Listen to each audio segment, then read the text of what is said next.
Describe what you saw Wheeler's fastball in this game tonight. Well, obviously, in the first 2 innings, it really had life to it. Later in the game, obviously, he lost a little velocity on it, but it still had some life. He just couldn't command it later in the game. But again, once again, very impressed with the way he went about things. Very impressed with the fact that he threw strikes again. Used his changeup a few times. It's an effective pitch for him.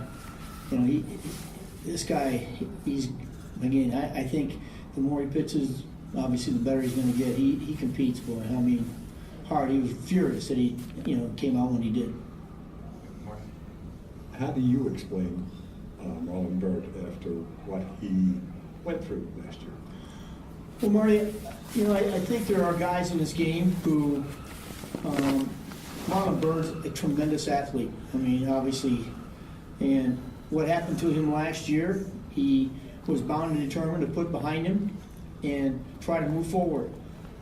As I've said before, when you're 34 years old and you're going to go play winter ball in Mexico to try to get a job, that says a lot, especially a guy who's got his kind of major league time. He went down there and he showed people in our organization they still had some skills. We brought him to spring training, and he's truly, absolutely saved us. I said every good team's got to have a great story and a surprise, and he's it. Well, in spring training, when you said you expect a lot from Marlon Byrd, did you expect this? No, I certainly didn't. I didn't know how much he was going to play. I thought if we played him in the first half, that perhaps one of those young players would be ready in the second half to come in and pick up the load. But when you're around him and you see the way he takes care of himself, and you see his game preparation, it's true. I mean, again, if I'm a young player, I got to ask, how do you do it? And I want to start doing it myself. One of the things you've done with your young pitchers in Harvey and Wheeler, you talked about it last time you pitched here, is to get them to the point where they get that big out to kind of extend the inning. And although he didn't get Hayward out, you had to be impressed with the way he kind of went after him and battled him in that at bat. It was the 3-2 pitch that he walked him on, Rich. I was very impressed with it. He missed with it, but he threw him 4 fastballs that obviously he was on. He followed him straight back. He reached back for one. One was 95, most of them were 93, so he's reaching for whatever he had left. And then to try to get him out with a slider, which he made a very good pitch, just not good enough. I was really impressed by that because, if you load the bases, you're out of the game. And, he'd reached that point in the game. 115 was going to be the limit anyway for him today. So it was, I tell you, he's an impressive guy, especially the days he pitches. When you're around him, he's ready to go. We know Zach is a pretty easygoing guy in the clubhouse, so when you say he's furious that he put himself in that spot, how does that manifest itself? Well, I love that stuff. I mean, my whole career, I've always loved the player when a game is over who comes in and is genuinely upset that either I took him out of the game or I pinch hit for him or something else. I love those guys. And Zach Wheeler on the mound, I wasn't sure he was going to give me the ball. It's going to be a wrestling match, but I love that stuff, and that's what I liked about the days he pitches. He competes. Did he say anything on the mound? Not on the mound, but he might have said a couple things on the way off the field. Yeah, some of them are.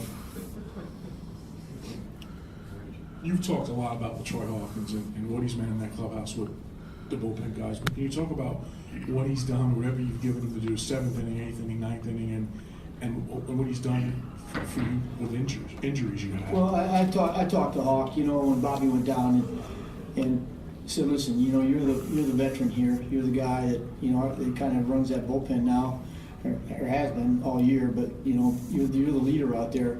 What do you think about closing? And he said, listen, my days of closing are behind me. I think if I pitch in the 8th, that's fine.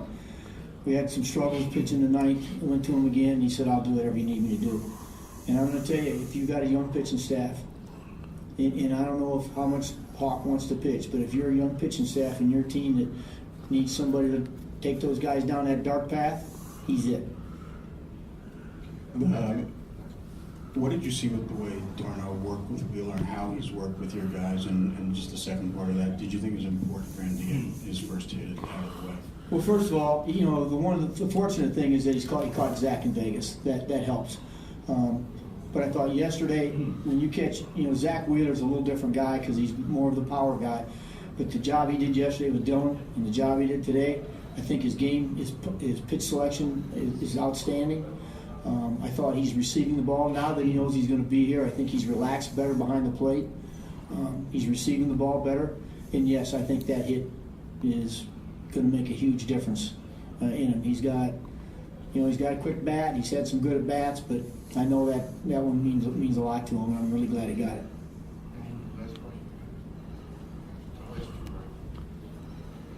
Your starting pitchers after the break have been really good. Can you talk about your outfield defense and how that's impacted that? Guys like Lagares and Young. Well, Rich, I mean, I don't know how many times I've said it in the last 3 weeks when I talk about catching the baseball. It has to start there with those three guys, the job they've done. And yes, the ball that EY caught, tremendous effort, tremendous catch. It would have been a single, but that leads to things. And you know what? When he dove for it, that ball skips by him. You know, now they got a guy in scoring position. They got a chance for a big inning. Those plays those guys make out there have made a huge difference in the way we pitch. Guys aren't afraid to have the ball hit, especially in this park, because if it stays in here, they know that, you know, there's a good chance we're going to catch it, and they've made a huge difference in the way we've played. I've never heard an assessment of Travis's hitting that hasn't started with quick bat. What else is there besides quick bat? What else do you need besides quick bat? Well, you need some play discipline. You know, you need to make sure you swing at strikes. You know, he did.